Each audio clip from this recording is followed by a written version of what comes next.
यीशु मसीह के नाम में आज के बाइबल अध्ययन में आपका हार्दिक स्वागत है। आज के अध्ययन में हम देखेंगे मत्ती उसका 3 अध्याय। इस चैप्टर में बपतिस्मा के विषय में बताया गया है। सबसे अधिक बार आने वाला शब्द बपतिस्मा है। ये 7 बार इस चैप्टर में आया है। संख्या 7 पूर्णता को बताता है, सिद्धता को बताता है। यीशु मसीह किस तरह से बपतिस्मा लिए, इसके विषय में बाइबल हमें बताती है। यूहन्ना किस तरह से लोगों को बपतिस्मा देता था। यीशु यूहन्ना से बपतिस्मा लिया। जब वो यूहन्ना के पास आया बपतिस्मा लेने के लिए, यूहन्ना उसे मना करने लगा कि मुझे तो आपसे बपतिस्मा लेना चाहिए। लेकिन यीशु हम पूरे मनुष्य जाति को एक नमूना देने के लिए उन्होंने यूहन्ना से बपतिस्मा लिया, ताकि हम भी अपने जीवन में जब हम धार्मिकता को पूरा करते हैं तो बपतिस्मा से हमें शुरू करना है। यीशु ने कहा इसी रीति से सब धार्मिकता को पूरा करना है। सबसे पहला धार्मिकता हमारे जीवन में उद्धार को लाना है, और ये उद्धार बपतिस्मा के द्वारा ही शुरू होता है। सत्य का परमेश्वर बपतिस्मा के द्वारा ही हमारे पापों को वो क्षमा करता है। जब मनुष्य इस पृथ्वी पर जन्म लेता है तो वो पाप में जन्म लेता है। हर व्यक्ति इस पृथ्वी पर जब अपनी माँ से जन्म लेता है तो पापी रूप में जन्म लेता है, और साथ ही उसके अंदर पाप का दंड होता है। जब तक हम पाप का दंड से मुक्ति नहीं प्राप्त करेंगे, जब तक हम पापों से क्षमा प्राप्त नहीं करेंगे, हम परमेश्वर का राज्य में नहीं जा सकते। इसलिए यूहन्ना 3 अध्याय में लिखा है, जब यीशु निकोदेमुस के साथ में वार्तालाप किए तो उस वार्तालाप में यीशु ने निकोदेमुस से कहा कि जब तक कोई व्यक्ति नए सिरे से ना जन्मे तब तक वो परमेश्वर के राज्य को देख नहीं सकता है। एक बार हमारा जन्म हुआ है अपने माता पिता के द्वारा से, दूसरी बार आपको जन्म लेना पड़ेगा जल और आत्मा से, तभी जाकर हम परमेश्वर का राज्य में जा सकते हैं। यह बपतिस्मा कोई रीति रिवाज नहीं है, बपतिस्मा कोई संस्कार नहीं है, कोई संस्था ने इसे नहीं बनाया है, किसी व्यक्ति ने इसे नहीं बनाया है। यह परमेश्वर के द्वारा स्थापित किया हुआ है। इसलिए आप और मुझको बपतिस्मा के विषय में गंभीर होने की आवश्यकता है। लोग उसके पास में बपतिस्मा लेने के लिए भीड़ का भीड़ लोग आते थे। यीशु मसीह के इस पृथ्वी पर आने से पहले, यीशु मसीह के सेवकाई से पहले यूहन्ना मार्ग को तैयार किया। वो मार्ग को तैयार करने वाला बना। उसने यीशु के लिए वो सड़क को तैयार किया, मार्ग को तैयार किया, लोगों के मनों को वो तैयार किया, ताकि यीशु का सेवकाई में लोग यीशु को ग्रहण कर सकें, यीशु की बातों को वो ग्रहण कर सकें। मेरे प्रिय मित्र, जब यूहन्ना बपतिस्मा देता था तो बाइबल हमें क्या बताती है।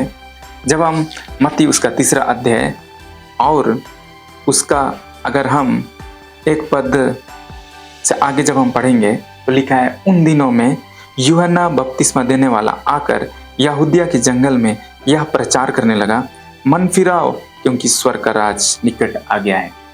यूहन्ना ने मन फिराओ का प्रचार किया।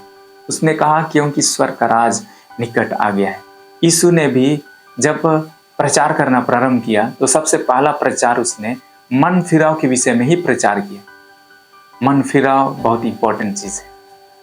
यदि हम अपने मन को बदलेंगे, अपने मन को फिराएंगे गलत चीजों से, पाप और बुराई से, गलत अभिलाषाओं से, तो स्वर्ग का राज्य में हम प्रवेश कर सकते हैं।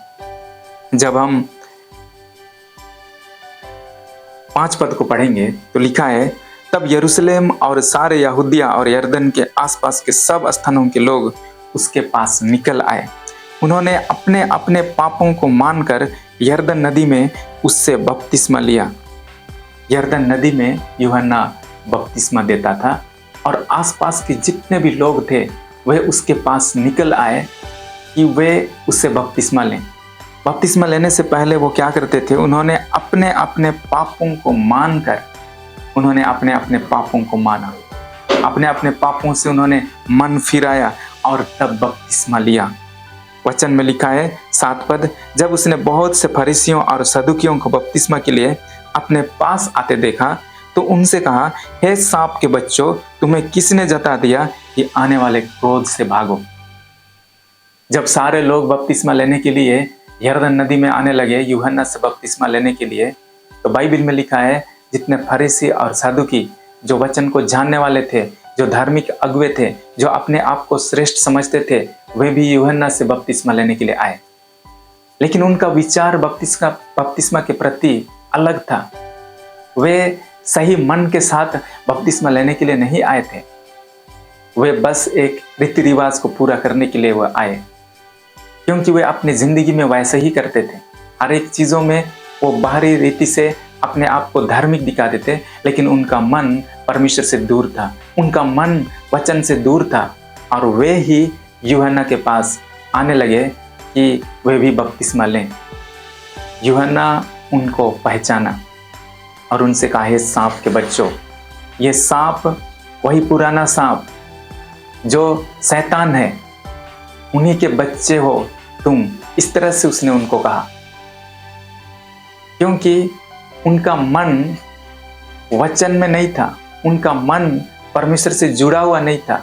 वे बाहर से तो अपने आप को धार्मिक समझते थे, लेकिन वे वास्तव में सांप के बच्चे थे।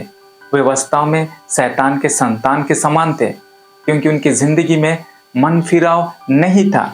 जब हम वचन को पढ़ते हैं 8 पद को, इसलिए मन फिराव के योग्य फल लाओ। उसने फरीसी और सदुकियों को कहा कि मन फिराव का फल पहले चाहिए, तभी जाकर के मैं बपतिस्मा दूंगा। बपतिस्मा से पहले मन फिराव जरूरी है। बपतिस्मा का इसलिए 2 भाग है, हमारा अंदरूनी भाग, हमारा आत्मिक भाग, जहां हम मन फिराते हैं, जहां हम पश्चाताप करते हैं, जहां हम विश्वास करते हैं। और जल में जब हम डूबते हैं तो ये उसी का एक बाहरी एक्सप्रेशन है। हम गवाहों के सामने हम इस बात को मान लेते हैं, अंगीकार करते हैं। ये बाहरी प्रदर्शन है, ये बाहरी रूप से उसका प्रकटीकरण है। जल में डूबने से पहले अंदर कुछ हुआ है, जल में डूबने से पहले अंदर कुछ होता है, मन फिराव। इसलिए उसने सदुकी और फरीसियों से कहा, मन फिराव के योग्य फल लेकर के आओ। आगे लिखा है, और अपने अपने मन में या ना सोचो कि हमारा पिता अब्राहम है। वे अपने मन में गलत विचार को लेकर बपतिस्मा लेने के लिए आए हुए थे। वे अपने अपने मन में क्या सोचते थे कि हम तो अब्राहम के संतान हैं और इसलिए हमें कोई दिक्कत नहीं है। जितने भी अन्य जाति लोग या तो अन्य जाति से आए हुए जितने भी बपतिस्मा लेने वाले, उनके लिए मन फिराव जरूरी है, लेकिन हम तो अब्राहम के संतान हैं और इसलिए हमें कोई दिक्कत नहीं होगा, हम परमेश्वर के राज्य में एक्सेप्टेबल होंगे, हम ग्रहण योग्य होंगे। इस तरह का उनका विचार था। इसलिए यूहन्ना ने उनसे कहा कि अपने अपने मन में या ना सोचो कि हमारा पिता अब्राहम है, क्योंकि मैं तुमसे कहता हूँ कि परमेश्वर इन पत्थरों से अब्राहम के लिए संतान उत्पन्न कर सकता है। यदि मन फिराव के योग्य फल नहीं लाओगे तो तुम ये मत सोचो कि हम अब्राहम की संतान है, क्योंकि परमेश्वर पत्थरों से भी अब्राहम का संतान उत्पन्न कर सकता है। परमेश्वर के पास अगर कोई एक्सेप्टेबल होगा, कोई ग्रहण योग्य होगा, तो वो मन फिराव के योग्य फल लाने वाला व्यक्ति ही ग्रहण योग्य ठहर सकता है। अब कुल्हाड़ा पेड़ों की जड़ पर रखा हुआ है, इसलिए जो जो पेड़ अच्छा फल नहीं लाता वह काटा और आग में झोंका जाता है। जो व्यक्ति मन फिराव के योग्य फल नहीं लाएगा, मन फिराव उनके जीवन में नहीं होगा, उसकी जिंदगी में न्याय आएगा। इस तरह से वचन हमें बताती है। और इसलिए जब हम बपतिस्मा लेते हैं तो अपने मन फिराते हैं, पश्चाताप करते हैं, यीशु मसीह मेरा उद्धार करता है, यीशु मसीह मेरे बदले में कलवारी क्रूस पर मारे गए, उसका लहू बहा और उससे मेरे पापों की क्षमा है। ऐसा जब आप विश्वास करते हैं, पापों को छोड़ देते हैं और मसीह में एक नया जीवन का शुरुआत करते हैं, तो यही बपतिस्मा है। और परमेश्वर का राज्य में हमारा जन्म होता है। परमेश्वर आपको बहुत आशीष दे।